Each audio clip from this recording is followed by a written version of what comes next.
नमस्कार दोस्तों, स्वागत है आप सभी का हमारे YouTube चैनल आलोक ज्ञान गंगा में। मित्रों, आज जो कहानी मैं आपको सुनाने जा रहा हूँ वो एक पारिवारिक कहानी है मित्रों, जिसका शीर्षक है रिश्तों का बांध। इससे पहले कि मित्रों आप हमारी कहानी में खो जाएं, अगर आप हमारे चैनल पर पहली बार विजिट कर रहे हैं तो कृपया चैनल को सब्सक्राइब कर लें, बेल आइकन को प्रेस कर लें, ताकि इस तरीके की कहानियां जो हर रोज मैं लेकर के आता हूं उसका नोटिफिकेशन सबसे पहले आप तक पहुंचे। तो चलिए मित्रों, देर ना करते हुए कहानी को शुरू करते हैं। बुआ क्या बनाऊं? 20 साल की मधुरमा ने बेहद उदास स्वर में पूछा। ऐसे पूछ रही हो बिटिया जैसे घर भरा पड़ा है सामान से। भगवत गीता बंद करते हुए 55 वर्ष की सुशीला बोली, फिर बड़ी मुश्किल से कमर पर हाथ रखते हुए बुदबुदाई, हाय जे, कमर का दर्द तो जान ले करके रहेगा।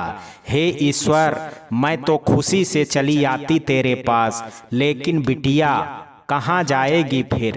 कितनी बार कहा है आपसे ऐसी बातें मत करा करो। अभी 14 दिन ही हुए हैं बाबूजी को गए और आप कहते हुए रमा की आंखें नम हो गई। अच्छा, रो मत, कौन जीत सका है उसकी इच्छा के आगे? सुशीला आसमान की ओर देखते हुए बोली, पता है बुआ, घर में कुछ भी नहीं है। रमा आंसू पोंछते हुए बोली, क्या कछु नहीं? सुशीला ने पूछा तो रमा ने ना में सिर हिला दिया। हे राम, अब क्या होगा? फिर कुछ सोचते हुए, अच्छा तू चिंता मत कर, मैं कुछ करती हूँ, कहती हुई वो झर आई लकड़ी के दरवाजे की ओर लपकी। कहाँ जा रही हैं? माता दीन के यहाँ मांगने। रमा की चुभती नजरों से बचने के लिए सुशीला ने अपनी नजरें झुका ली और कोई जवाब नहीं दिया। तो बुरे दिनों में सब एक दूसरे की मदद करते ही हैं, और फिर ऐसा कौन है पूरे कस्बे में जिसे नहीं पता है कि इस घर ने इकलौता कमाने वाले को खो दिया है? कमाने वाला? रमा ने फिर प्रश्न दागा।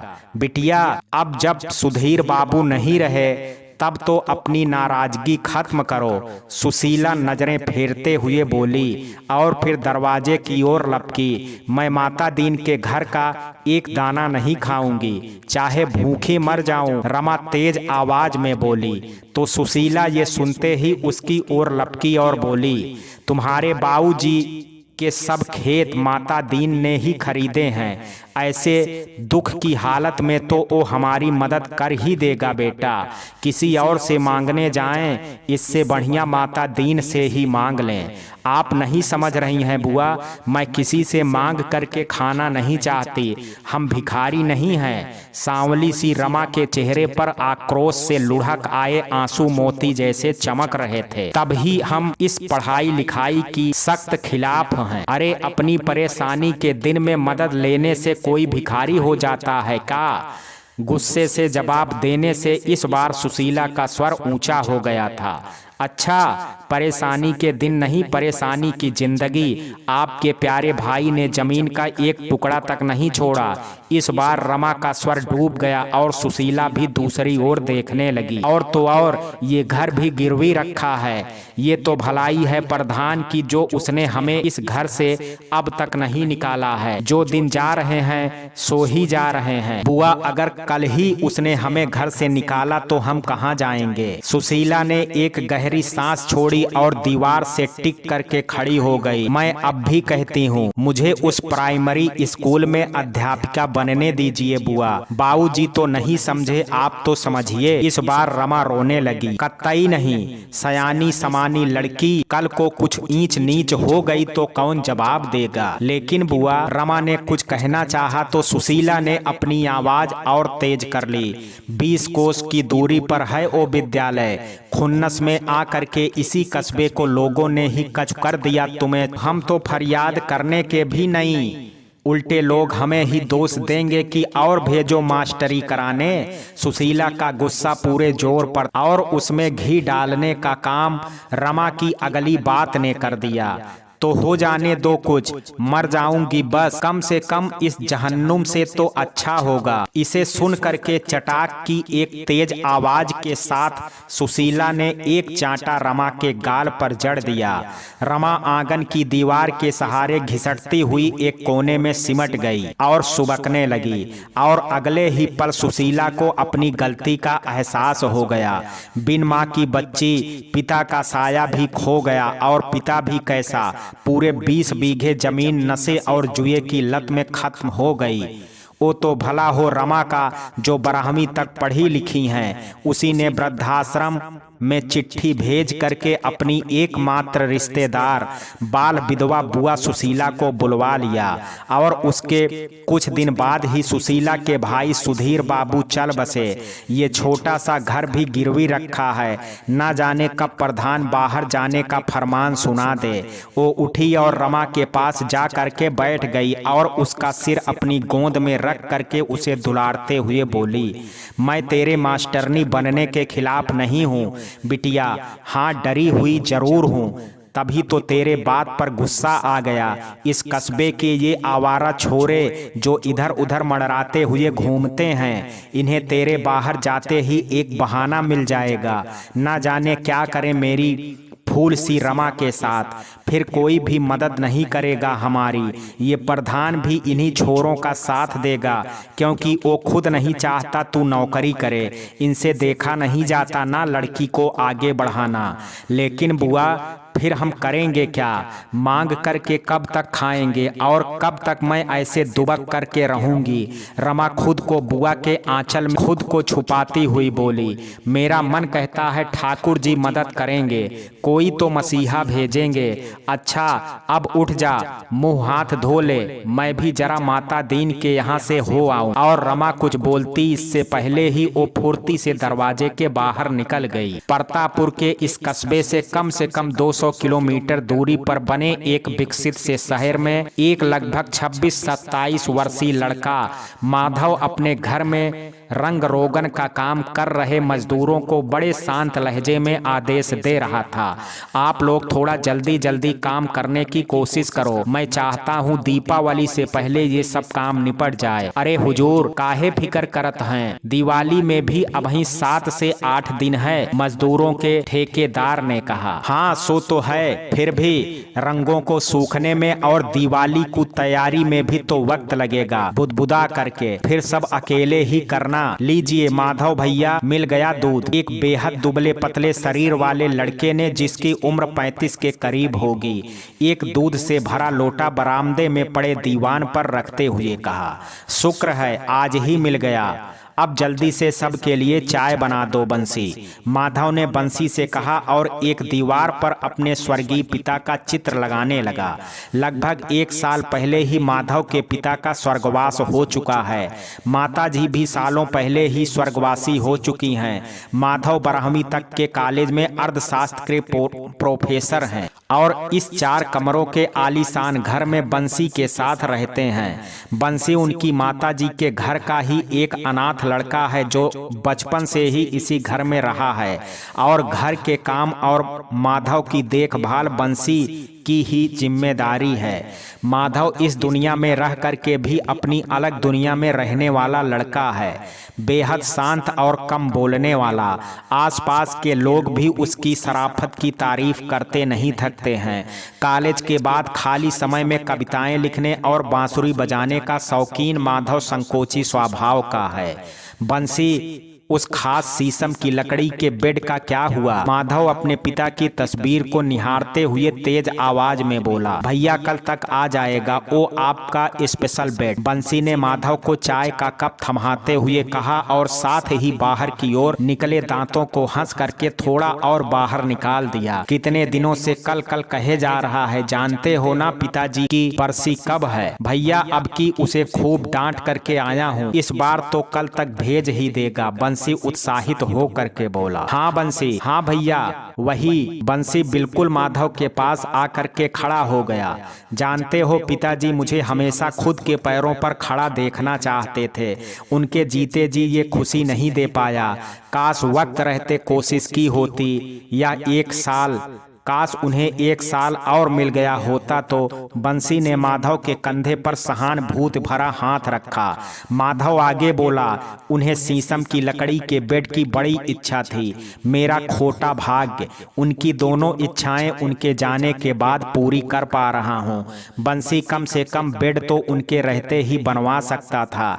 ये बात मेरे दिमाग में क्यों नहीं आई? ओ इसलिए भैया कि ऊपर वाला इस मामले में किसी की नहीं सुनता है।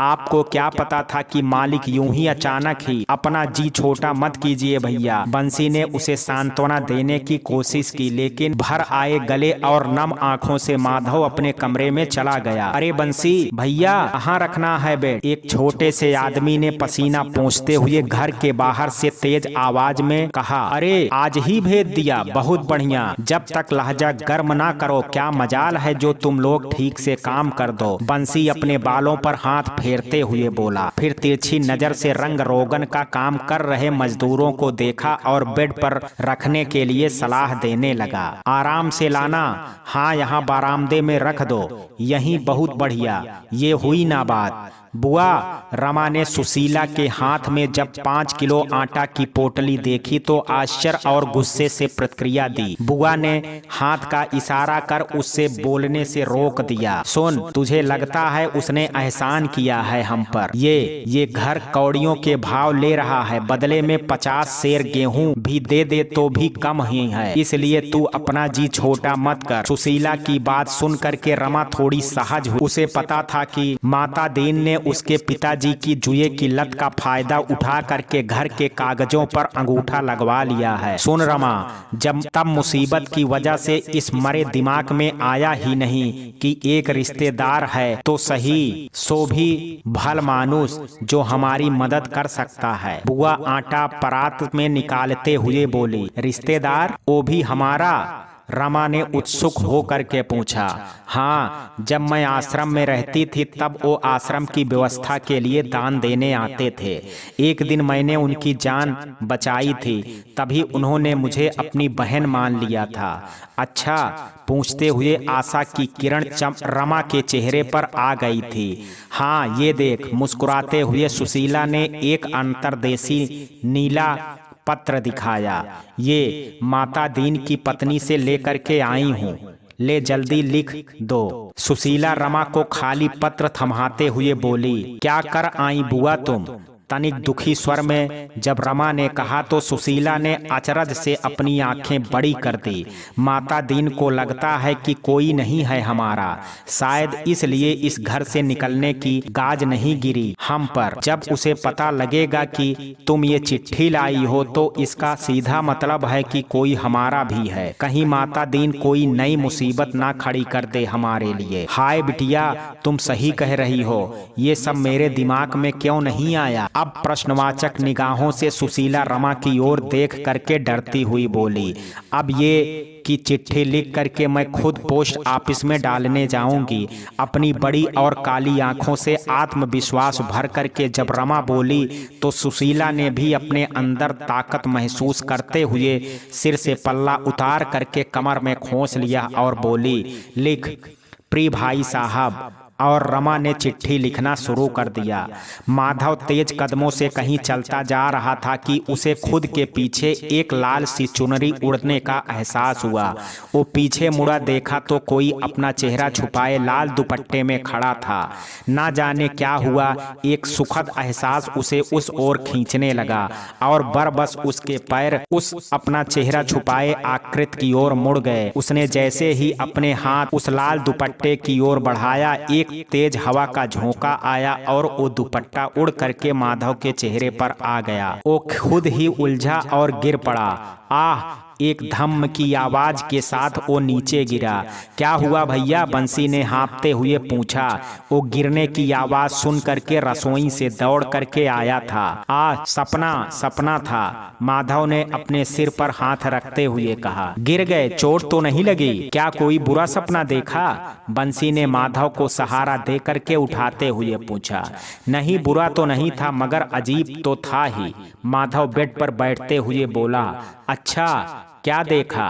देखा कि कोई लड़की या महिला होगी, लाल चुनरी में उसने अपना चेहरा छुपाया हुआ था। जब मैंने चुनर हटाने के लिए अपना हाथ उसकी ओर बढ़ाया तो एक तेज हवा का झोंका आ गया, साथ ही वो चुनर मेरे ऊपर गिर गई और मैं उसमें उलझ करके गिर गया। ओह, तो ऐसे गिरे बेड से? माधव ने हामी में सिर हिलाया। भैया, सपना तो अच्छा था, ऐसा लगता है कि आपके जीवन में प्रेम का आगमन होने वाला है, बंसी ने हंस करके कहा। तो अतिरिक्त गंभीर चेहरे के साथ माधव बोला, तुम तो जैसे सपनों के बड़े ज्ञानी हो। अच्छा, जल्दी से एक बढ़िया सी चाय पिलाओ। लाया भैया, कह करके बंसी रसोई की ओर दौड़ा और माधव के चेहरे पर एक मुस्कान तैर गई और वो शर्मा गया। जैसे ही साइकिल के स्टैंड पर लगने की आहट हुई, सुशीला ने दौड़ करके दरवाजा खोल दिया। आह, अब जान में जान आई, सुशीला हाँफते हुए बोली। जानती थी डर से आपका हाल बुरा होगा, तभी जल्दी आ गई, नहीं तो मन हो रहा था कि बाजार से चीजें देख लूं। खरीदना तो किस्मत में है नहीं, कम से कम देख तो लूं। रमा ने पुरानी और आवाज करती साइकिल घर के अंदर ढकेलते हुए कहा। अच्छा किया जो जल्दी आ गई। ये बता, चिट्ठी डाल दी? कब तक पहुँचेगी? हाँ बुआ, डाल दी। वहाँ खड़े एक बाबू से पूछा तो कह रहा था कम से कम 2 से 3 दिन तो लगेंगे ही। रमा ने आंगन में लगे नल पर अपने हाथ पैर धोते हुए जवाब दिया। बड़े दिनों बाद अच्छा सा लग रहा है। देख तो बैगन तोड़ा आज क्यारी से, ले जल्दी छौंक दे। बुआ ने काटा हुआ बैगन रमा को थमाते हुए कहा। वाह, बड़े दिनों बाद आज कुछ अच्छा खाने को मिलेगा। खुश हो करके रमा नल से रसोई घर की ओर दौड़ी, जिसकी दूरी मुश्किल से 6-7 कदम होगी, और रसोई के बाद एक छोटा सा कमरा बना हुआ था। वहीं नल के पास लगभग 2 किलोमीटर की जगह में सुशीला ने सब्जी के कुछ पौधे लगा दिए थे। उन्हीं पौधों में से एक में आज बैगन उग आया था। अभी मिट्टी के चूल्हे पर कढ़ाई रखी ही थी कि दरवाजे पर किसी ने दस्तक दी, और चौंक करके सुशीला और रमा ने एक दूसरे की ओर देखा। उन दोनों का ही मन अनजानी आशंका से कांप उठा। तू रुक, मैं देखती हूँ। बुआ ने हाथ के इशारे से रमा को रोक दिया और खुद दरवाजे की ओर लपकी। रमा ने अपने कान और पूरा ध्यान दरवाजे की ओर लगा दिया। भूरे, सुशीला के मुंह से अचरज से निकला। भूरे माता दीन का आवारा और अनपढ़ लड़का है, जो खुद को कस्बे के सूबेदार समझता है और माता दीन के लिए काम कर रहे मजदूरों पर हुकूमत करता है। यूं तो इकहरे बदन का है, लेकिन सफेद दागों की समस्या के चलते शरीर 80% तक सफेद हो गया है, इसलिए लोग उसे भूरे कहने लगे हैं। उसके मुंह में हमेशा पान मसाला रहता है और वो ज्यादातर रमा के घर के आसपास मंडराता रहता है और मौका मिलते ही रमा को गंदी निगाह से घूरता है। जब रमा ने भूरे का नाम सुना तो वो डर गई। इतने में ही सुशीला बोली, प्रधान जी, आप कहला दिया होता तो मैं खुद ही आ जाती, आपने क्यों परेशानी उठाई? परेशानी तो तुम्हारे खत्म करने आया हूँ सुशीला, मुस्कुराते हुए प्रधान ने सुशीला से कहा और भूरे को इशारा किया। भूरे ने साथ में लाई हुई फोल्डिंग को कुर्सी खोल दी और माता दीन उस पर बैठ गया। हमारी परेशानी? सुशीला ने हैरत से पूछा तो माता दीन ने मुस्कुरा करके भूरे की ओर देखा। भूरे ने अपने गले में पड़े गमछे को दोनों हाथों से बड़े गर्व से आगे की ओर खींचते हुए अपनी नजरें छोटे से घर में रमा की खोज में दौड़ा दी। सुशीला की नजर उसी पर थी। वो गुस्से में कसमसाते हुए रह गई। इतने में माता दीन बोले, देखो सुशीला, प्रधान होने का मतलब होता है कि पूरे गांव या कस्बे को अपना परिवार समझना। तुम्हारा भाई चल बसा, अब ना तो कोई तुम्हारे आगे है ना पीछे। कुछ सोचा है रमा का क्या करोगी? भाई, हमें यही चिंता खाए जा रही है। ये सुन करके सुशीला चौंक गई। उधर रमा के दिल ने भी मानो धड़कने छोड़ दी हो। छोड़ दिया हो। इतने में उसने भूरे को फिर इशारा किया और भूरे ने एक सिगरेट जला करके माता दीन को पकड़ा दी। भूरे के लिए आस पड़ोस में न जाने कितने रिश्ते आते हैं। भूरे को तो कोई भी अपना दामाद बना लेगा, लेकिन रमा उसे कौन ब्याहेगा। इतना बोल करके माता दीन ने सिगरेट का एक कस पूरी गहराई से भरा। सुशीला अपनी जगह खड़ी हो गई। रसोई में बैठी रमा का दिल अब धौकनी सी चलने लगा था। बड़ी मूछों को ताव दे करके माता दीन आगे बढ़ करके बोले, लोग हमें उलाहने देंगे कि इतनी गरीब लड़की से क्यों ब्याह कर रहे हो हुजूर, जब एक से एक लड़की के रिश्ते मौजूद हैं। लेकिन हमारा मन ठहरा परोपकारी, इसलिए सब लोक लाज किनारे रख करके सोचा कि भूरे का ब्याह रमा से हो जाए। माता दीन खुद की तारीफ करते हुए सुशीला को समझाने के अंदाज में बोले, क्या? सुशीला की जुबान मानो तालू से चिपक गई। वो आगे कुछ ना बोल पाई। उधर ये सुन करके रसोई में रमा अपनी जगह खड़ी हो गई और अब तक हाथ में पकड़े बैगन के टुकड़े जो उसने छौंके नहीं थे, हाथ कांपने से खुद कढ़ाई में छन्न की आवाज करते जा गिरे। इस छन्न की आवाज से सबकी गर्दन एक साथ रसोई की ओर घूमने लगी। तभी भूरे के चेहरे पर यह सोच कर कि रमा भीतर है और सब सुन रही है, एक लालची मुस्कान आ गई। जानता हूं क्या सोच रही हो सुशीला, यही ना कि कहां तुम और कहां हम। हंसते हुए, भाई शायद इसे ही भाग्य कहते हैं। और सुनो, पंडित ने 8 दिन बाद की तारीख निकाली है। भाई हमने तो पक्की बात कर तारीख भी पूछ ली। भूरे संग रमा का ब्याह दीपावली से पहले ही घर की लक्ष्मी घर आ जाए। भला इससे अच्छा और क्या हो सकता है? क्यों, ठीक कहा ना? माता दीन ने हंसते हुए पूछा और जवाब का इंतजार किए बिना आगे बढ़ गए। तुम्हें लग रहा होगा कि जहां 2 वक्त की रोटी नहीं है वहां ब्याह का इंतजाम कैसे होगा। रुको, माता दीन ने भूरे को इशारा किया और भूरे ने नोटों का एक छोटा सा बंडल माता दीन की ओर बढ़ा दिया। ये लो पकड़ो पैसे, सुशीला की ओर बढ़ाते हुए। दिल छोटा करने की जरूरत नहीं है, ये 30,000 हैं। जो भी रस्म रिवाज करने हो कर लो, शादी का बंदोबस्त तो हम करेंगे ही। कल 2 लड़कों को ही भेज दूंगा जो इस घर को थोड़ा ठीक कर देंगे। शादी के काम में तुम्हारी मदद को भी किसी को भेज दूंगा। ने पैसे अब तक पकड़े ना थे तो माता दीन ने जबरदस्ती पैसे उनके हाथों में पकड़ाते हुए कहा, चिंता मत करो, जब ये खर्च कर लो तो बता देना और भिजवा दूंगा। और हाँ, अपनी चिंता भी मत करना, शादी होते ही तुम्हें तीर्थ यात्रा पर भिजवाने का इंतजाम करा दूंगा। वो कहते हैं ना कि लड़की की विदाई के बाद गंगा नहाना चाहिए। चल भूरे। हंसते हुए माता दीन घर से बाहर निकल गए। सुशीला ने पैसे पकड़ लिए थे और जब रसोई घर की बनी सेंध में से रमा ने ये देखा तो क्रोध और विवशता से उसके आंसू बह निकले। माता दीन के बाहर निकलते ही भूरे रसोई घर की ओर लपका, लेकिन सुशीला फुर्ती दिखाते हुए दोनों हाथ ताने भूरे को रोक करके उसके आगे आ खड़ी हुई। बुआ, मिलने दो ना रमा से। भूरे अपनी उंगलियां दाढ़ी पर रगड़ता हुआ बेशर्मी से बोला, हमारे यहाँ 8 दिन पहले लड़का लड़की नहीं मिल सकत हैं। सुशीला बोली तो रमा गुस्से से तिलमिला गई। अरे तो देख तो सकता हूँ ना। भूरे फिर बोला, अच्छा हल्दी की रस्म पे मिल लियो, आज का दिन वैसे भी शुभ नहीं है। सुशीला ने कहा तो भूरा उत्साहित सा घर से निकल गया और बुआ ने जल्दी से दरवाजे की कुंडी लगा दी। राहत की सांस लेकर के भीतर की ओर पलटी ही थी कि पल भर के लिए तो रमा का रूप देख करके डर गई। रमा का पूरा चेहरा आंसुओं से भीगा हुआ था और आंखों में गुस्सा भरा था। वो सुशीला को आक्रोश से घूर रही थी। हाँ सुन रमा, सुशीला ने बोलना चाहा तो रमा चीख पड़ी, कुछ मत बोलो, बाप सारी जमीन और ये घर बेच गया और तुमने मुझे बेच दिया। तुम भी अपनी भाई जैसी निकली। रमा गुस्से में फुफकारती हुई बोली, सुन रमा, सुशीला ने बोलना चाहा, सारे दिन पूजा करने का ढोंग करती हो और 30,000 में ईमान डिग गया। मैं ये मंसूबे पूरे नहीं होने दूंगी तुम्हारे, मार डालूंगी खुद को, फिर चाहे मेरी लाश से कर देना उसकी शादी। गुस्से से तमतमाती रमा ने भाग करके कुंडी खोली ही थी कि सुशीला ने उसे पीछे की ओर धकेल दिया।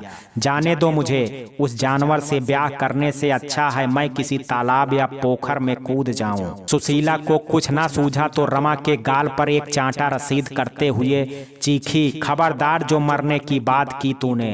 भूरे जंगली जानवर है बुआ, रोज रोज मरने से अच्छा है मुझे एक बार मर जाने दो, मर जाने दो, रमा बिलक करके बोली। सुशीला उसे अंदर कमरे में खींच करके ले गई और बोली, तुझे क्या लगता है मैं अपने जीते जी तेरी शादी उससे होने दूंगी? इतना ही जान पाई अपनी बुआ को। सुशीला की बात सुन करके रमा थोड़ी सहज हुई। सुशीला ने आगे कहा, अगर मैं अभी मना करती तो वो मेरा गला दबोच करके मार देता मुझे और उठा करके ले जाता तुझे। फिर बोल क्या करती? जैसे ही उसने पैसे निकाल करके मेरे हाथ पर रखे, मेरे इस दिमाग में आया कि क्यों ना मरने से पहले हाथ पैर मार लिया जाए। कैसे? रमा आंसू पोंछते हुए पूछी। जहाँ चिट्ठी भेजी है हमने उस और ठिकाने के अलावा कोई जगह नहीं है हमारे लिए। वहाँ तो चिट्ठी पहुँची भी नहीं होगी अभी बुआ, शायद 2 दिन बाद पहुँचे। फिर वो जवाब लिखेंगे तो हम तक उनकी चिट्ठी आते आते 8 से 10 दिन बीत जाएंगे और ब्याह ठीक 8वें दिन है। रमा डूबे स्वर में बोली, तभी तो पैसे ले लिए। मतलब ये रमा, हम आज ही इस घर से, इस कस्बे से निकल जाएंगे, लेकिन जाएंगे कहाँ? उसी पते पर जहाँ चिट्ठी भेजी है। और उन्होंने मदद ना दी तो? और वहाँ तो चुप रहा। और सुन, सुशीला ने रमा को बीच में ही टोक दिया और बोली, हम उसी पते पर जाएंगे। मेरा दिल कहता है वो मदद कर देंगे, और अगर उन्होंने मदद ना भी की तो कम से कम कहीं ठहरने के इंतजाम तो कर ही देंगे। तब कोई काम धंधा ढूंढ लेंगे। तू तो पढ़ी लिखी है ना, सुना है शहर में काम मिल जाता है। बुआ, रमा भावुक हो करके बोली, फिर एकाएक उदास हो गई। लेकिन क्या? कोई बहाना बना करके ये पैसे ना लेती तो ज्यादा अच्छा होता। कम से कम हमारी पीठ पीछे ये लोग ये तो नहीं कहते कि बात पक्की करके पैसे हड़प लिए और वादा खिलाफी कर दी। पढ़ी लिखी तो हो बिटिया रानी, लेकिन दुनियादारी नहीं जानते। घर से की गई चोरी नहीं कहलाती है। रमा, अपने रुपयों में से लिए गए ये थोड़े से रुपए हमारे ही हैं। हमारे? आश्चर्य से रमा ने दोहराया। हाँ, मेरे भाई के, तेरे पिता के, जो इन लोगों ने चालाकी से लूट लिए। और जब तक हमें शहर में कोई अच्छा काम धंधा नहीं मिलेगा, यही पैसे हमारे बहुत काम आएंगे।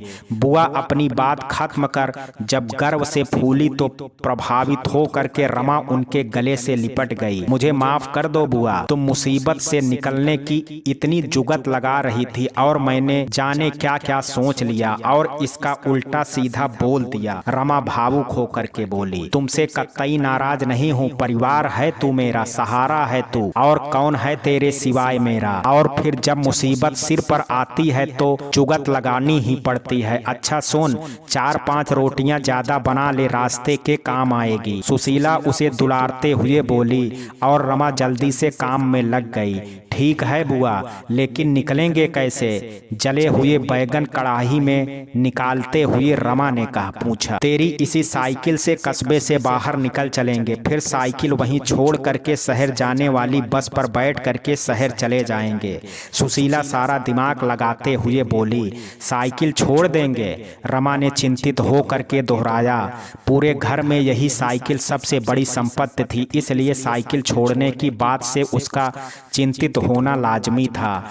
देख रमा, साइकिल का मोह रोड़ा बन सकता है हमारा। अभी तो सबसे जरूरी हमारा बचना है। और सुन, कोई सामान लेकर के नहीं जाएंगे, किसी ने देख लिया तो मुसीबत हो जाएगी। सुशीला उसे समझाते हुए बोली, हाँ सामान है भी क्या बुआ, कपड़ा लत्ता तो है ना। सुशीला ने अपने हाथ पोंछते हुए कहा, भला अब इन फटे चीथड़ों के कपड़ों को कौन कहेगा? बुआ भी? रमा खिसियाती सी मुस्कुराई। सुशीला उन्हीं जले जले बैगन की सब्जी से रोटी खाने लगी। फिर रमा ने भी खाना शुरू किया। बाद में एक कपड़े में कुछ रोटियां लपेटी और दोनों साइकिल से कस्बे से बाहर निकल गई। कोई दबे पांव मेरे जीवन में रंग भर जाता है, मुझे देख देख मुस्कुराता है, लेकिन तुकबंदी नहीं बन रही है। खिड़की के पास बैठे माधव ने बुदबुदाते हुए पेज फाड़ा और कमरे की खिड़की के बाहर फेंक दिया। फिर उगते सूरज को देखते हुए मुस्कुराया और कुछ कागज पर लिख दिया, माधव भैया।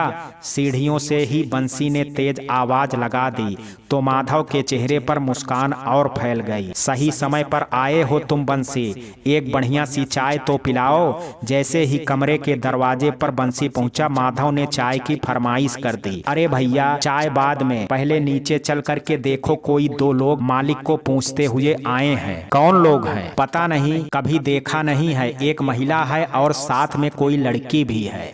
अच्छा चलो देखते हैं, कहते हुए माधव कुर्सी से उठा और नीचे जाने वाली सीढ़ियों से उतरते हुए दरवाजे तक आ गया। बंसी उसके पीछे हो लिया, हाथ में एक छोटी सी पोटली पकड़े हुए। जब सुशीला ने माधव को देखा तो नमस्ते की मुद्रा में हाथ जोड़ दिए। बदले में माधव ने भी हाथ जोड़ करके अभिवादन किया। कहिए किससे मिलना है आपको? माधव ने पूछा। धीरेन्द्र भाई साहब से, सुशीला ने याचना भरे स्वर में कहा। माधव कुछ देर चुप रहा, फिर बोला, मैं उनका बेटा हूँ, मुझसे कहिए, मुझे उन्हीं से बात करनी है। भाई साहब जानते हैं मुझे ये कहते हुए अफसोस हो रहा है कि उनका स्वर्गवास हो गया। हाँ कब? सुशीला ने आश्चर्य से मुंह पर हाथ रख लिया। 1 साल हो चुका है। वैसे आप कैसे जानती हैं उन्हें? महर्षि अनाथालय में वो अक्सर दान करने जाते थे। हाँ, मैं उसी आश्रम में रहती थी। वहीं एक दिन भाई साहब कोई हिसाब किताब लिख रहे थे, तभी एक सांप ने उन्हें काट लिया। मुझे सांप का जहर उतारना आता है, मैंने उस सांप के जहर को उतारा था। ओह, तो वो आप थी? हाँ, पिताजी ने मुझे बताया था इस बारे में। माधव खुश हो करके बोला। हाँ, तभी उन्होंने कहा था कि जब भी मुझे कोई ज़रूरत होगी वो एक भाई की तरह मेरी मदद करेंगे। मैंने कल ही एक चिट्ठी भेजी थी यहाँ के लिए, लेकिन हालात कुछ ऐसे बने कि आज ही आना पड़ गया। बोलते हुए उदास हो गई सुशीला। कहिए क्या समस्या है आपकी? वहाँ जो प्रधान है माता दीन, उसने चालाकी से मेरे स्वर्गवासी भाई से जमीन और घर अपने नाम करा लिया है और अब वो जबरदस्ती अपने आवारा और निकम्बे बेटे से मेरी रमा की शादी करवा रहा है। इतना बोल वो अपने पीछे छिपी रमा से बोली, रमा नमस्ते कर। इतना सुन करके रमा सुशीला की ओंठ से बाहर निकली और नमस्ते की मुद्रा में उसने माधव के सामने हाथ जोड़ दिए।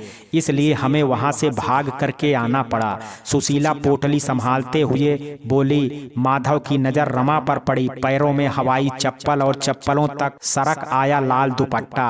लाल दुपट्टे को देख करके माधव को खुद का सपना याद हो आया। रमा की कमर तक गुत्थी हुई चोटी आगे की ओर लटकती हुई झूल रही थी और उसी चोटी पर रमा का बायां हाथ जिसमें 2 हरे कांच की चूड़ियां थी। माधव की नजर अब रमा के नमस्ते बोलते हुए ओंठ, फिर मुंह, नाक और फिर आंखों पर रुक गई जो झुकी हुई थी। काश ये पलक उठ जाए। ना जाने क्यों माधव ने मन ही मन कहा और अगले ही पल उसकी ये इच्छा पूरी हो गई। रमा ने अपने पलकें उठा दी और माधव ने उसकी चमकदार काली आंखों को देख लिया और रमा ने सांवले रंग के औसत नयन नग इकहरे बदन वाले बेहद सौम्य और शांत माधव को। फिर जल्दी से उसने नजरें झुका ली, लेकिन माधव अब भी उसकी ओर ही देख रहा था। रमा की नजर वापस माधव की ओर उठी और जब उसने माधव को खुद की ओर ही देखते पाया तो वो शर्मा गई और रमा को शर्माते देख करके माधव भी मुस्कुरा दिया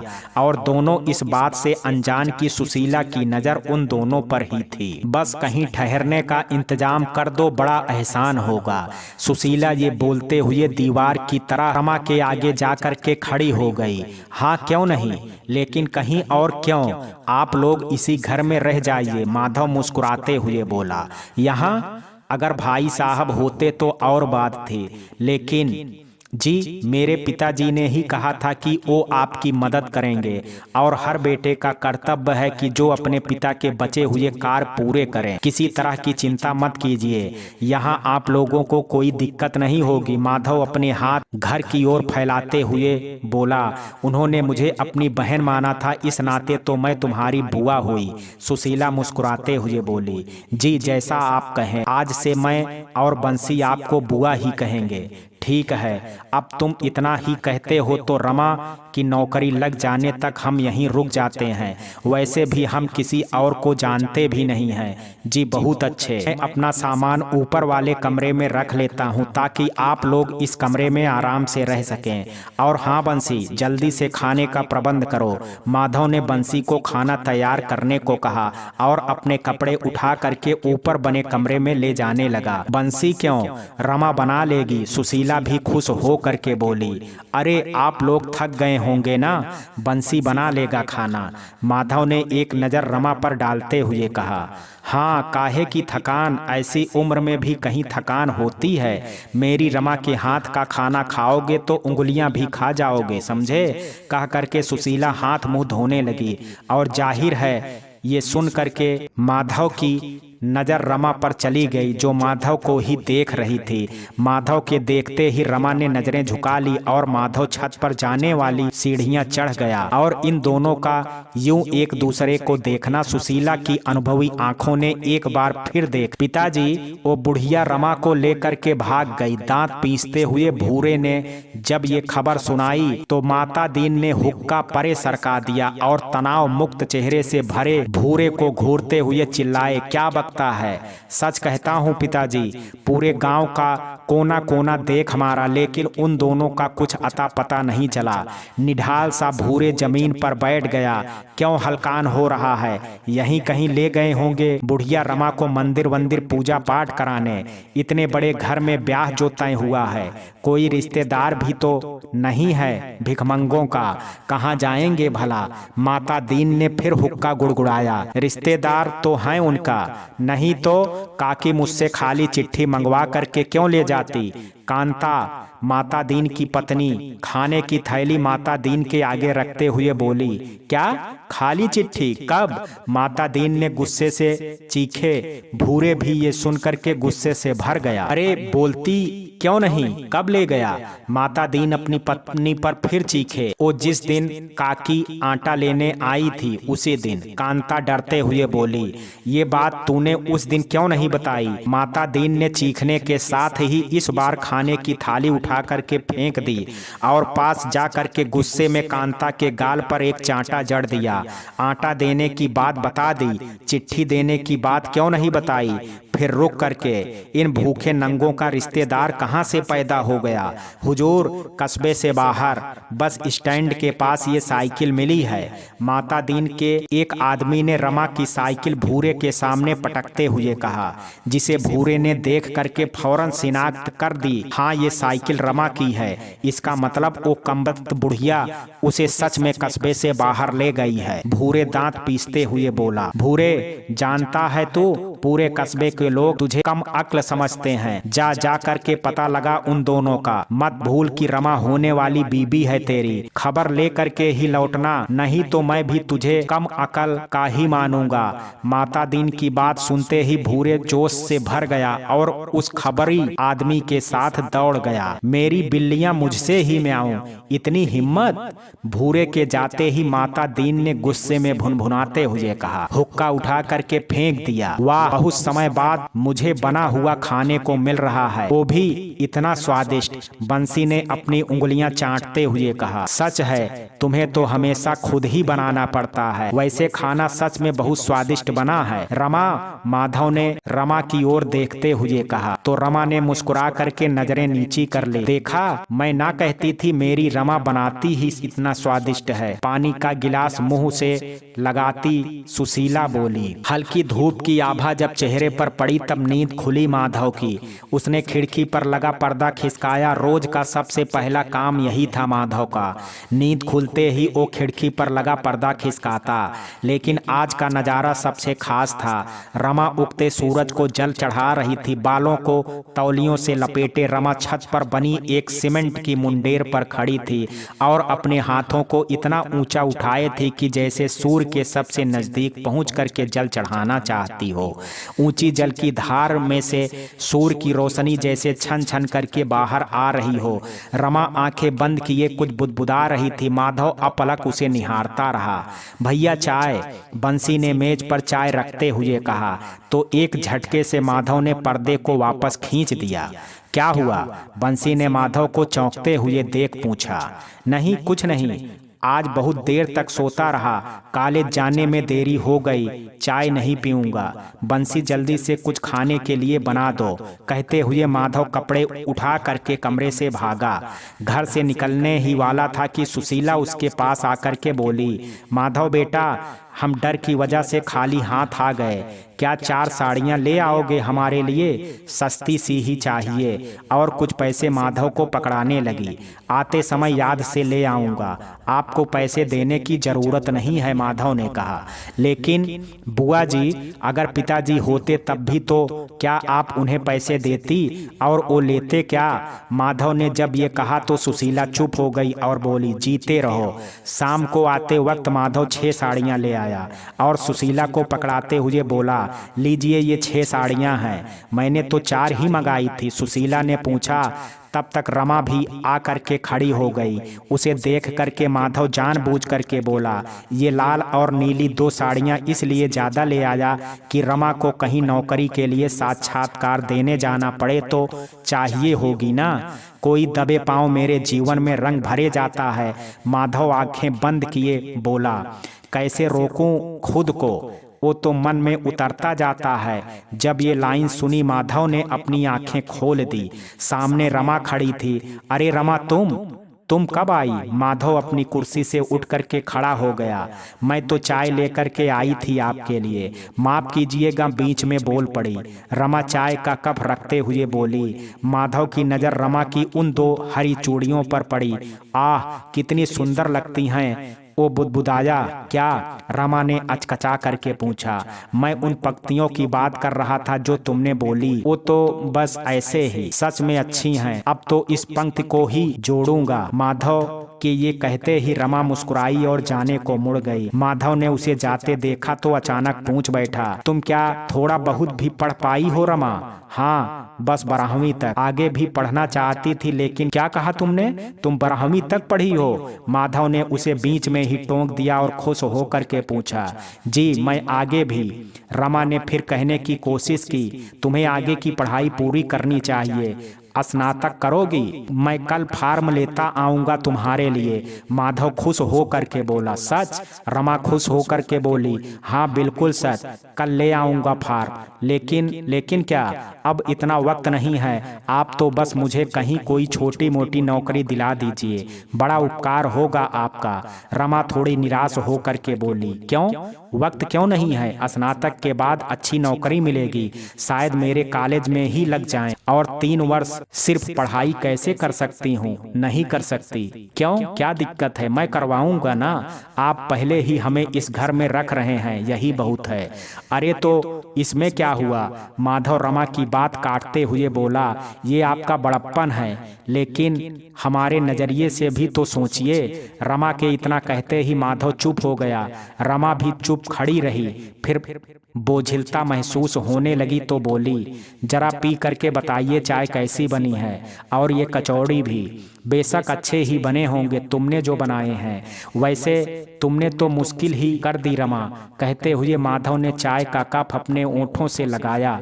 मैंने कैसे भला? ऐसे ही अब पता लगा अच्छी चाय कैसी होती है, वरना बंसी तो बनाता था वही श्रेष्ठ था। वरना बंसी जो बनाता था वही श्रेष्ठ था। ना मिली कभी तुम्हारे हाथों की चाय तो मुश्किल ही होगी ना। वाह, इसे कहते हैं चाय। माधव आंखें बंद करके बोला तो रमा खुश होकर के कमरे से दौड़ती हुई निकली और सीढ़ियों से ऊपर आ रही सुशीला से टकरा गई। अरे ध्यान कहाँ है तेरा? सुशीला चिढ़ करके बोली।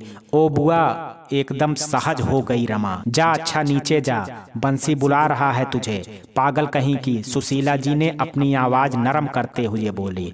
रमा कहाँ है? माधव ने घर में कदम रखते ही पूछा। सुशीला और रमा एक साथ उसके सामने आकर के खड़े हो गए।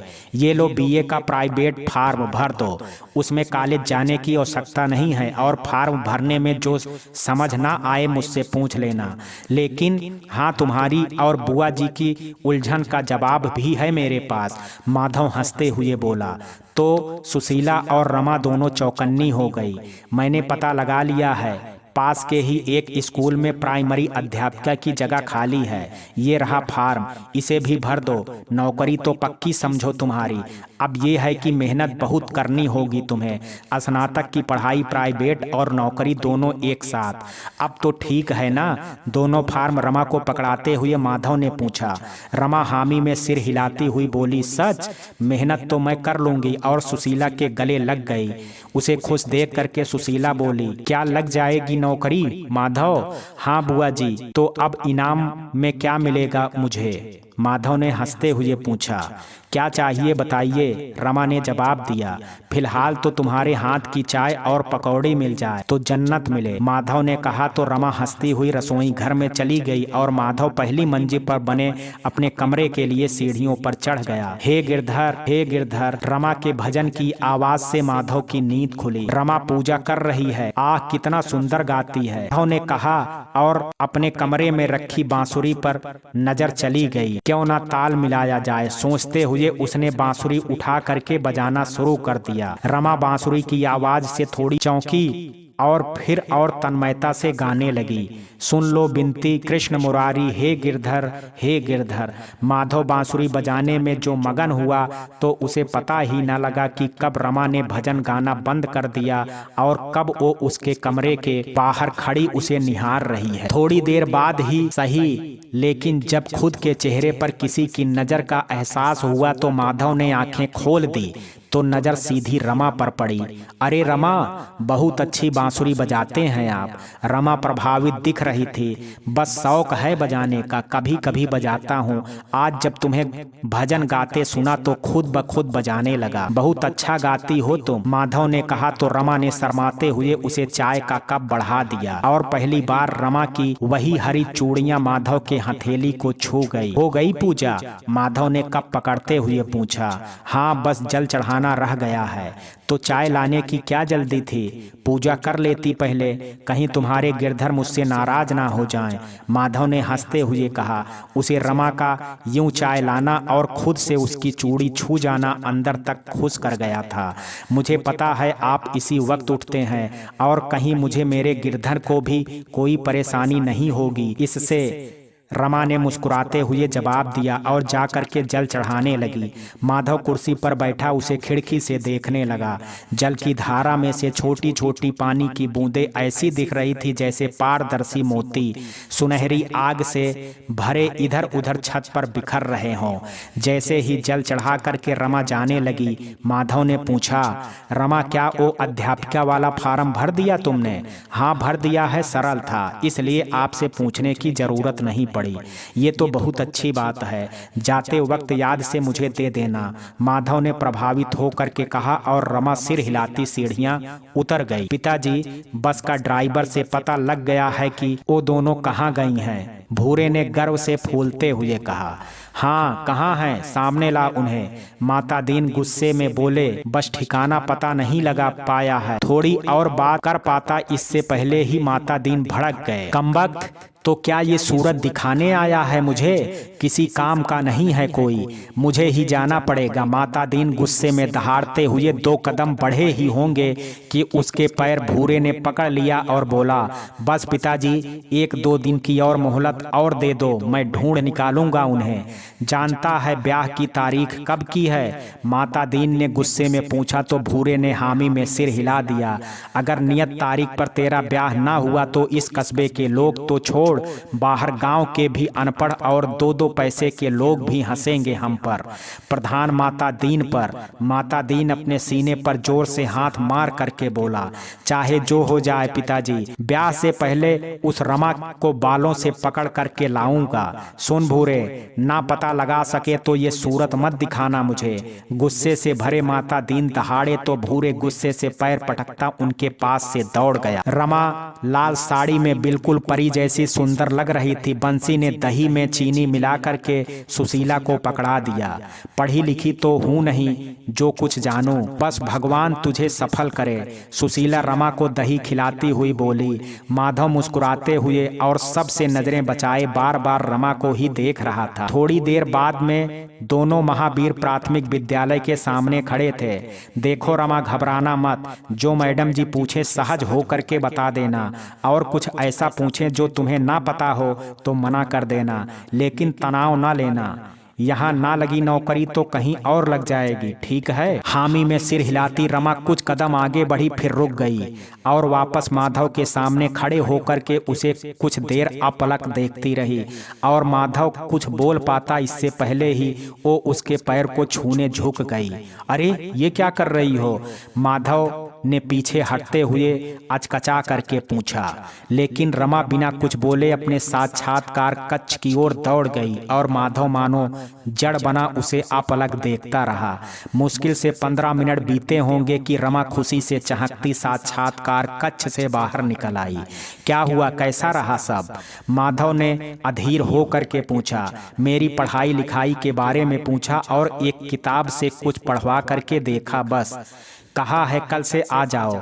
रमा लगभग उछलते हुए बोली, ये तो बहुत खुशी की बात है, लगता है गिरधर खुश हो गए हैं तुमसे। माधव खुश हो करके बोला, लगता तो यही है, अब तो वो मुझसे हमेशा खुश ही रहें बस। रमा ने जवाब दिया। चलो मिठाई ले लेते हैं, कह करके माधव और रमा एक मिठाई की दुकान की ओर बढ़। माधव ने उठ करके खिड़की से पर्दा खींचा, लेकिन रमा नहीं दिखी। रमा जल चढ़ाने नहीं आई अभी तक, कह करके माधव छत पर आ गया। देखा तो छत का वही भाग गीला था जहां रमा जल चढ़ाती है। ओह, तो रमा जल चढ़ा गई। मैं देर से उठा हूं, अपने कमरे में आया तो देखा चाय का कप प्लेट से ढका हुआ रखा है। उसके चेहरे पर मुस्कुराहट आ गई। भी चाय का कप उठाया ही था कि आवाज कानों में पड़ी। बंसी भैया जल्दी कीजिए। रमा की आवाज से चौंका माधव। एक ही सांस में सीढ़ियों उतर गया। सामने रमा नीली साड़ी में बेहद सौम्य और मोती जैसे पवित्र लग रही थी। कभी सोचता हूँ तुम्हें मेरी ही नजर ना लग जाए, तुम्हें रमा, माधव मन ही मन बोला। अरे बीबी जी क्यों घबराती हैं, अभी बहुत समय है, बंसी रसोई से निकलते हुए बोला। जाग गए आप? आज पहला दिन है मेरा, आशीर्वाद दीजिए। रमा माधव के सामने हाथ जोड़ते हुए बोली, तो जवाब में माधव बस मुस्कुरा दिया। बंसी रिक्शे से जाना? माधव ने बंसी से कहा तो रमा उत्साहित हो करके बोली, रिक्शे की क्या जरूरत है, कितना तो पास है, मुझे तो रास्ता मुहजुबानी याद हो गया है, रुक तो प्रसाद खा जा। सुशीला ने रमा को प्रसाद देते हुए कहा, माधव तुम भी प्रसाद ले लो बेटा, समझ नहीं आता इस जन्म में तो उद्धार मिल भी पाएगा या नहीं। कितना कुछ कर रहे हो हमारे लिए। कुछ भी नहीं किया मैंने बुआ जी। अच्छा, मैं भी तैयार हो करके निकलता हूँ। माधव तो 1 बजे जब घर आया तो उसे रमा नहीं दिखी। मन ही मन झुंझलाया, कपड़े बदले, किताब खोल करके बैठ गया, लेकिन मन नहीं लगा। आंखों के सामने रमा का ही चेहरा आ जाता। माधव भैया ये लो खाना खा लो। बंसी ने खाने की प्लेट माधव के सामने रखते हुए कहा। मैंने कहा क्या तुमसे कि मुझे भूख लगी है? माधव ने चिढ़ते हुए पूछा। आप तो रोज ही खाना खाते हैं कॉलेज से आकर के, आज मन नहीं है, ले जाओ बाद में खाऊंगा। माधव ने मुंह फेरते हुए कहा। तबीयत तो ठीक है ना? बंसी ने आश्चर्य से पूछा तो माधव ने हामी में सिर हिला दिया। तब क्या करूं, चाय ले आऊं? बंसी ने थाली उठाते हुए पूछा। तुम रहने दो, रमा आएगी तो उसी से बनाने को बोलूंगा। हाँ, अब मेरे हाथ की चाय क्यों पसंद आएगी भला।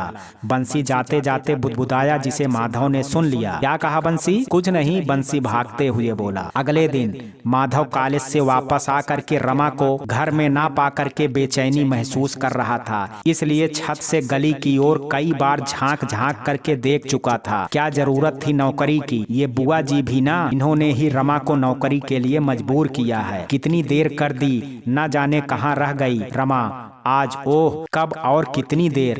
तभी ये सब चल ही रहा था कि माधव के कानों में ये आवाज पड़ी तो वो चौंक गया। आवाज से चौंक करके माधव ने पीछे घूम कर देखा तो बंसी मुस्कुराते हुए देख रहा था। क्या चल रहा है? कुछ तो नहीं, माधव नजरें चुराते हुए बोला। अच्छा, सच में कुछ नहीं? बंसी फिर हंस करके बोला। तो और क्या क्या चलेगा भला? तनिक झुंझला करके बोला माधव।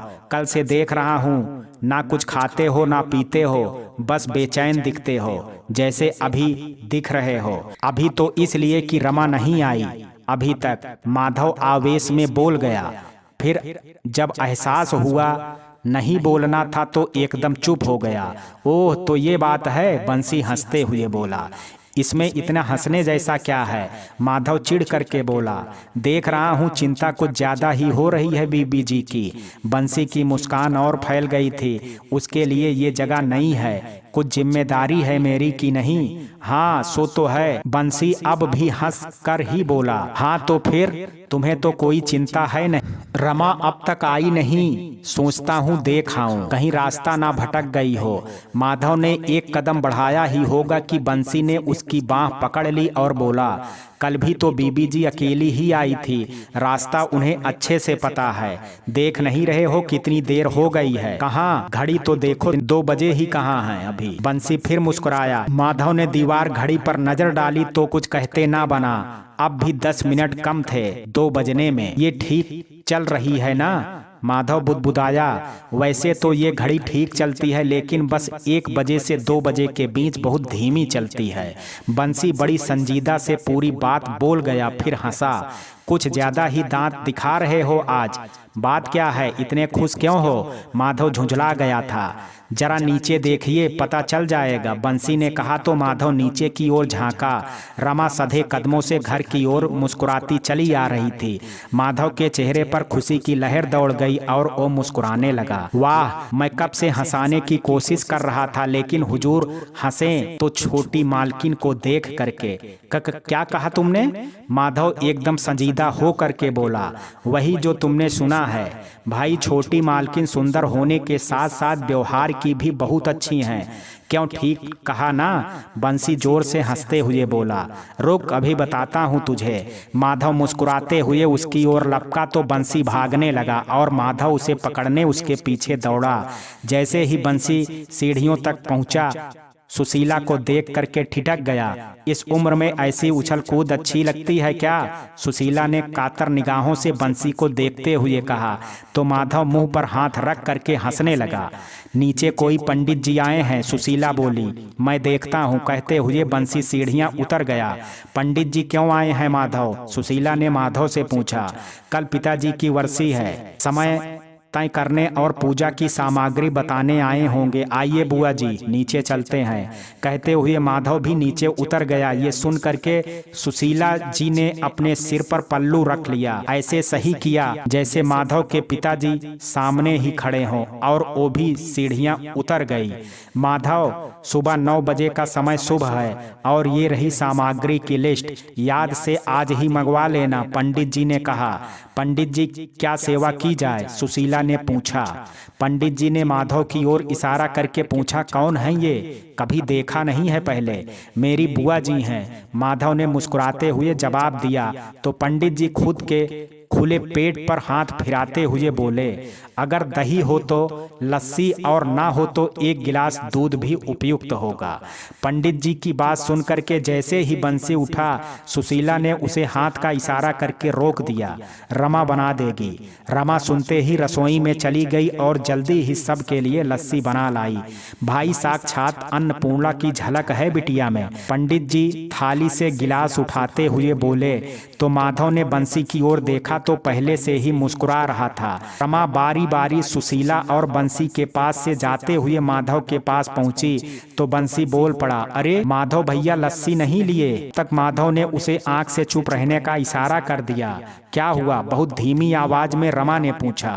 कुछ नहीं, मेरे कहने का मतलब था माधव भैया को लस्सी बहुत पसंद है, बहुत ही। बंसी ने बात बदल दी तो माधव मुस्कुरा दिया, ओह ऐसी बात है, फिर तो और लस्सी रखी है रसोई में। रमा ने जब मुस्कुराते हुए कहा तो बंसी फौरन बोला, बहुत बढ़िया भैया, जल्दी से गिलास खाली करो। सुना, और भी रखी है। माधव गंभीर हो गया तो बंसी ने फिर चुटकी ली। पसंद है ना लस्सी? क्या हुआ? रमा ने इशारे से पूछा। कुछ नहीं, कभी कभी इसे हंसी के दौरे पड़ते हैं। माधव ने ये बोलते हुए बंसी को कोहनी मार करके चुप कराया। भैया मालिक की तस्वीर कहाँ रखूं? बंसी ने पूछा। ओह, ये भी कोई पूछने की बात है? हाँ, वहाँ पर रख दो। क्या बोलते हो? सुशीला बोली। मेज पर? बंसी ने सुशीला की बात को सुधारा। हाँ, और कहाँ? नहीं बुआ जी, मेज पर नहीं, पिताजी की इच्छा शीशम के बेड की थी, तो बंसी पिताजी की तस्वीर बेड पर ही रखी जाएगी। माधव ने बेड को बरामदे में खींचते हुए कहा। और पंडित जी क्या कहेंगे? बंसी ने आशंका जताई। कुछ नहीं कहेंगे पंडित जी, मेरे पिताजी मैं जहाँ चाहूँ वहाँ पूजा कराऊं। माधव ने बेट लगा करके उस पर अपने पिताजी की तस्वीर रख दी थी। रविवार की छुट्टी होने की वजह से रमा भी घर पर ही थी। लाल रंग की साड़ी पहने वो पंडित जी को उनके बताए अनुसार सामान देती जा रही थी। बंसी भी उसकी मदद कर रहा था। वैसे भी खाने से लेकर के घर की जिम्मेदारी रमा ने ही बंसी के साथ बराबर बांट ली थी और काम करने में उसका पलड़ा बंसी से 20 का ही रहता। माधव यूं तो ऊपर से सहज बना रहता, लेकिन उसे रमा का आसपास रहना बहुत सुखद एहसास देता था। बंसी पास पड़ोस के 15-20 लोगों को पूजा में शामिल होने के लिए बोल आया था। उन लोगों में से कुछ लोग धीरे धीरे आ रहे थे। पंडित जी ने आकर के पूजा शुरू कर दी थी। अच्छा, तो अब यजमान माधव जी आप यहाँ मेरे पास आकर के बैठिए और जो बताऊं उनका अनुसरण कीजिएगा। पंडित जी के कहते ही माधव आगे आया और बंसी ने रमा के पास की जगह पर इशारा करते हुए सहज भाव से कहा, माधव भैया यहाँ बैठ जाइए। पंडित जी के पास जैसे ही माधव बैठा, बंसी उसके कान में फुसफुसाया, पूजा का कार्य होने वाले पति पत्नी को साथ बैठ करके करना चाहिए। सुन करके माधव का चेहरा शर्म से लाल हो गया। थोड़ी देर में सुशीला को ये असहज लगा तो उन्होंने रमा को उठाते हुए कहा, रमा जा देख रसोई में सब तैयार है ना? और रमा के उठते ही सुशीला उसकी जगह पर बैठ गई। सुशीला के ऐसे करने से माधव का मन उखड़ गया। जो अद्भुत सुख उसे और रमा के पास बैठे होने भर से मिल रहा था जाता रहा। क्यों भैया, पूजा में अब मन नहीं लग रहा होगा, है ना? बंसी माधव को छेड़ते हुए धीरे से बोला। पूजा तो आज तुम्हारी करूंगा बेटा, बस ये पूजा खत्म होने दो। बहुत मस्ती सूझ रही है ना? माधव ने ऊपरी गुस्से से कहा तो बंसी मुस्कुराते हुए चुप हो गया। पंडित जी के जाते ही माधव बंसी का हाथ पकड़ करके अपने कमरे में ले गए। अरे सीधे बोलोगे तब भी चल लूंगा भैया, बंसी अपनी बाह छुड़ाता हुआ बोला। भैया के बच्चे, ये बता कि कल से क्या कहे जा रहा है? माधव ने धीरे से पूछा। बताओ ना भैया, गलत कह रहा हूँ क्या? बंसी ने पूछा तो माधव मुस्कुरा दिया। मुझे खुद नहीं पता, रमा इतने कम समय में ही इतना क्यों भाने लगी है मुझे। मैंने तो महसूस नहीं किया कि कब और कैसे तुम्हें पता लगा। उस दिन जब वो स्कूल जा रही थी और आप उन्हें अपलक निहार रहे थे, तभी यकीन हो गया था। बंसी की बात सुन करके माधव मुस्कुराने लगा। आपको खुश देख करके बहुत अच्छा लग रहा है भैया। बंसी, रमा अच्छी है ना? बहुत ही अच्छी है भैया, सूरत से भी और व्यवहार से भी। मेरा तक तो मान करती है। जब से आई है ये घर जैसा लग रहा है। रसोई का भी लगभग सारा काम उसी ने संभाल लिया है, मुझे करने ही नहीं देती। बंसी बहुत प्रभावित दिख रहा था। अच्छा, लेकिन सुनो बंसी, रमा को पढ़ाई और नौकरी दोनों करने हैं, तुम्हें ध्यान रखना होगा। रमा को बहुत काम ना करना पड़े। माधव कहीं खोया हुआ सा बोला, मैं ध्यान रखूंगा भैया। अच्छा मैं तो कहता हूँ बता दो उन्हें अपने मन की बात। बंसी उत्साहित होकर के बोला, नहीं अभी नहीं, उचित समय आने पर। अभी तो ये भी नहीं मालूम उनके मन में क्या है मेरे लिए। माधव शर्माते हुए बोला, ओह उनके?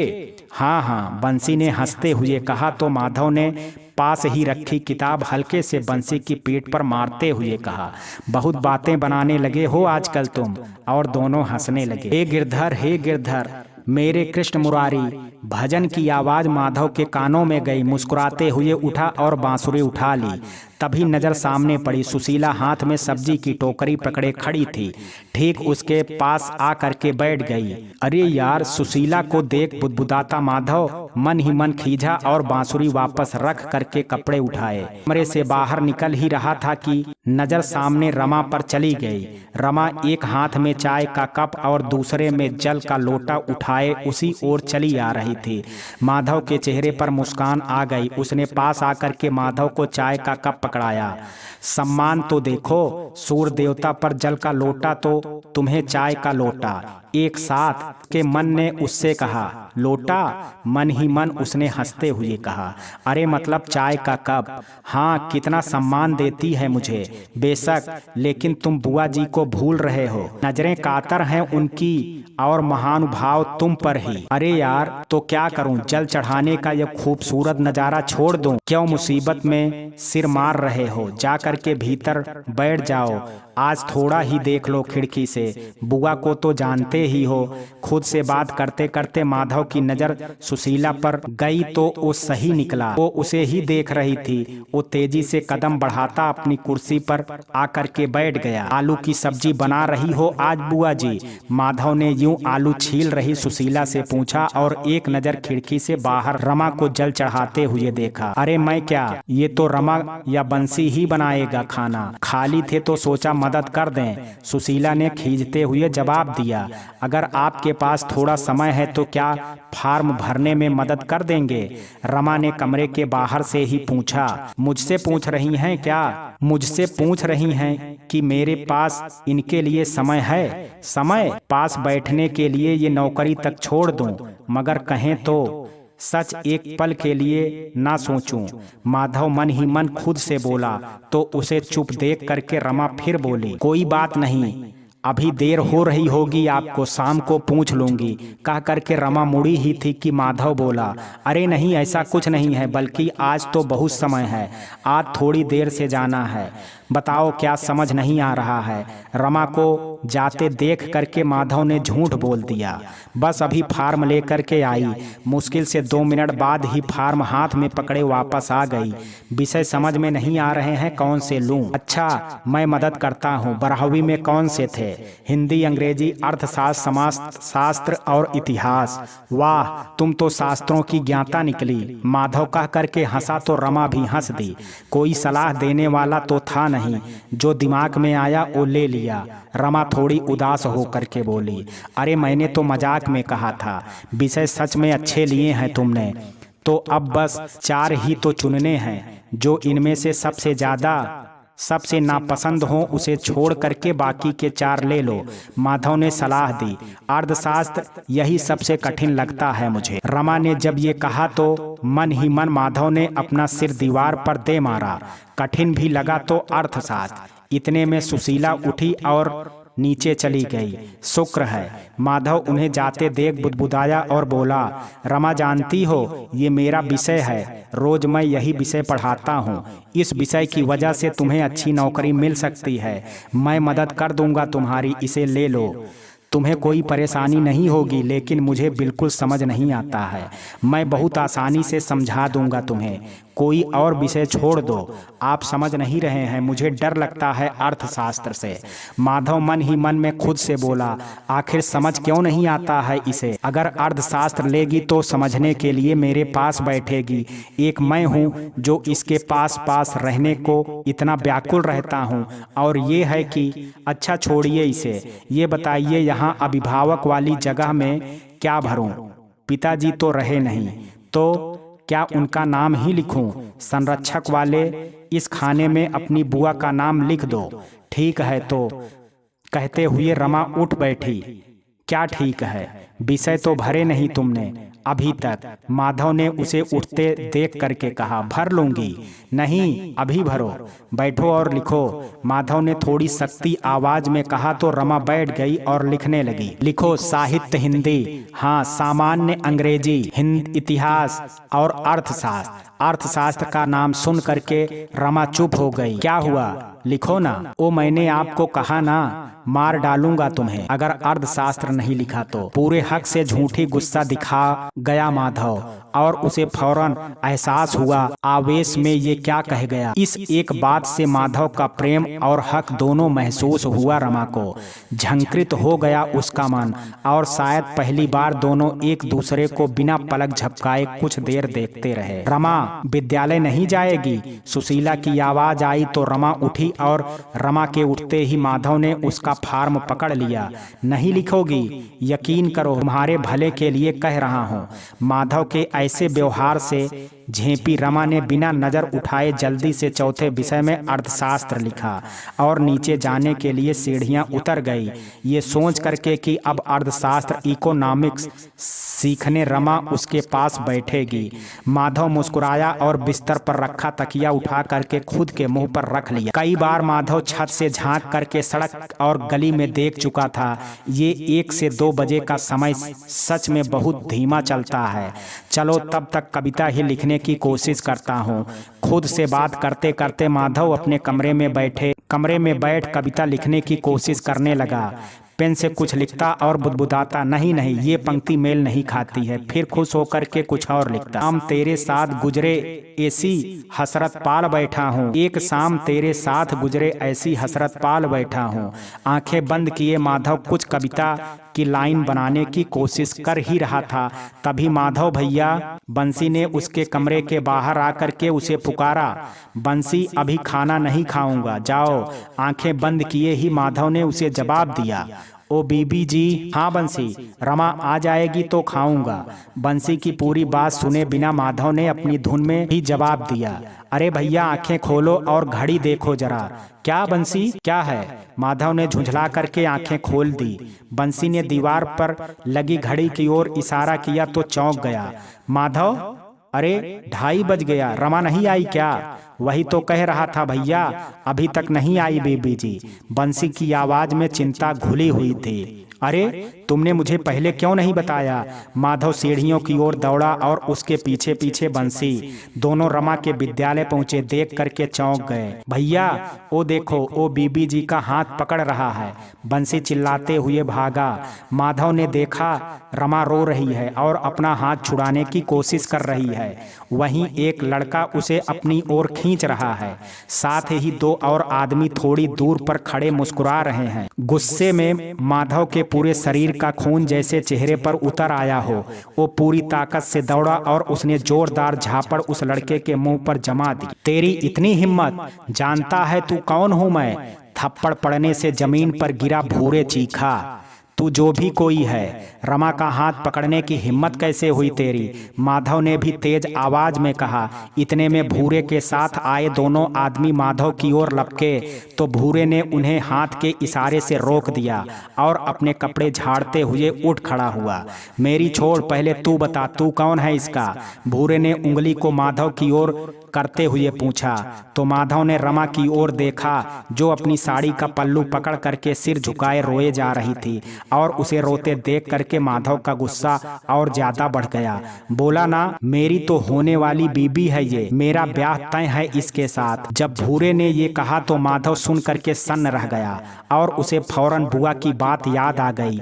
इतने में भूरे फिर रमा की ओर बढ़ा तो माधव को कोई प्रतिक्रिया न करते देख करके बंसी ने भूरे को पीछे से कस करके पकड़ लिया। बीबी जी अकेली नहीं है, मैं भी देखता हूँ कि कौन डरा धमका करके जबरदस्ती उनसे शादी कर लेगा। ब्याह करेगा बीबी जी से, वो भी तू, ये ले। कहते कहते बंसी ने भूरे को पटकनी दे दी। भूरे के साथ आए दोनों आदमियों ने आगे बढ़ करके बंसी को पकड़ लिया और भूरे ने उठ करके एक घूंसा भूरे के पेट में दे मारा। बंसी भैया चीखती हुई रमा बंसी के पास जाने के लिए दौड़ी और अब तक अवचेतन अवस्था में खड़ा माधव जैसे होश में आया। रमा ने बंसी को पकड़ लिया था लेकिन संभाल नहीं पा रही थी। माधव ने दौड़ करके उसे सहारा दिया लेकिन बंसी दर्द से कराहता जमीन पर लुढ़क गया। रमा रोती हुई बंसी भैया कहती उस पर अपनी साड़ी के पल्लू से हवा करने लगी। बंसी की ऐसी हालत देख करके माधव की आंखों में सारा गुस्सा उतर आया। चल बोलते हुए भूरे फिर रमा की ओर लपका और अगले ही पल आह की आवाज करता जमीन पर लुढ़क गया। माधव ने उसके पेट पर एक जोरदार लात मारी थी। उसे जमीन पर लुढ़कते देख करके फिर दोनों आदमी गुस्से से माधव की ओर लपके तो माधव जल्दी से बोला, सोच लो, मैं तो लड़ लूंगा तुम दोनों से, भूरे की ओर इशारा करके, लेकिन अगर इसे कुछ हो गया तो अपने मालिक को क्या जवाब दोगे। माधव के इतना बोलने की ही देरी थी कि दोनों नजर भूरे पर गई जो आंखें बंद किए बेहोश पड़ा था। दोनों ने एक दूसरे की आंखों में इशारा किया और भूरे को उठा करके ले गए। उनके जाते ही माधव ने बंसी को उठाया और डॉक्टर के पास ले गया। रमा उसके पीछे पीछे चल दी। अब ठीक तो है? माधव ने बंसी की आंखें खोलते ही पूछा, जो काफी देर से दवा के असर में सो रहा था और माधव रमा उसके आसपास बैठे थे। हाँ भैया, बस कमजोरी महसूस हो रही है, बंसी कराहते हुए बोला। कितना कहता हूँ कि अपना ख्याल रखा करो, देखो उसके एक घूंसे से क्या हालत हो गई तुम्हारी। माधव ने बंसी का मन हल्का करने को जब मुस्कुराते हुए कहा तो बंसी बोला, वो तो बस ठीक से दांव पड़ नहीं पाया भैया, अब मिल जाए तो बच्चू का कचुम्बर निकाल दूं। बंसी अपनी उंगलियां मोड़ करके मुट्ठी बनाता हुआ जोश में बोला। बंसी को जोश में आते देख करके माधव को खुशी हुई। फिर उसकी नज़र जब रमा पर पड़ी तो वो माधव को उदास और कहीं खोई हुई नजर आई। रमा क्या हुआ? माधव ने पूछा तो रमा ने चौंकते हुए ना में गर्दन हिला दी। तुम चिंता मत करो और ना ही घबराओ, उस भूरे के लिए तो मेरा बंसी ही बहुत है। माधव बात पूरी कर पाता इससे पहले ही रमा बोल पड़ी। माता दीन ने जबरदस्ती शादी की तारीख तय कर दी थी और 2 दिन बाद ही दिवाली है। इतना बोलते ही उसके आंखों से आंसू बहने लगे। मेरे रहते तुम्हें घबराने की जरूरत नहीं है, मैं भी देखता हूँ ये माता दीन आखिर है कौन। माधव गुस्से में बोला, फिर बंसी का सहारा देते हुए उठाया और अस्पताल से निकलने लगा। रमा उसके पीछे पीछे चल दी। ओह, आ गए तुम लोग, बड़ी घबराहट लगी थी, कहाँ रह गई थी? रमा और ये दोनों भी अचानक से भागते चले गए। सुशीला तीनों को घर में आते देख करके बोली, अरे बंसी क्या हुआ? बंसी को धीरे धीरे चलते हुए देख करके सुशीला ने चिंता से पूछा तो रमा उनके गले लग गई और रोते हुए बोली, बुआ भूरे आया था। हाय राम, सुशीला मुंह पर हाथ रखते हुए बोली, वो तो मेरे गिरधर की कृपा हुई कि ये दोनों आ पहुंचे। ये सुनते ही माधव ने बंसी की ओर देखा और दोनों आश्चर्य से एक साथ बोले, गिरधर की कृपा?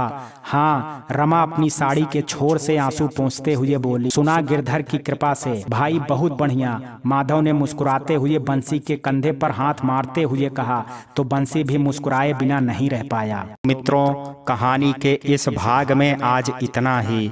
शेष कहानी कल सुनेंगे भाग 2 में। कहानी का ये भाग आपको कैसा लगा, आप अपनी राय मुझे कमेंट बॉक्स में ज़रूर दीजिएगा। वीडियो अगर पसंद आया हो तो वीडियो को लाइक शेयर, अगर चैनल पे पहली बार विजिट कर रहे हैं तो कृपया चैनल को सब्सक्राइब करना ना भूलें। कल मिलते हैं कहानी के शेष भाग के साथ भाग 2 में। तब तक के लिए जय हिंद, जय भारत।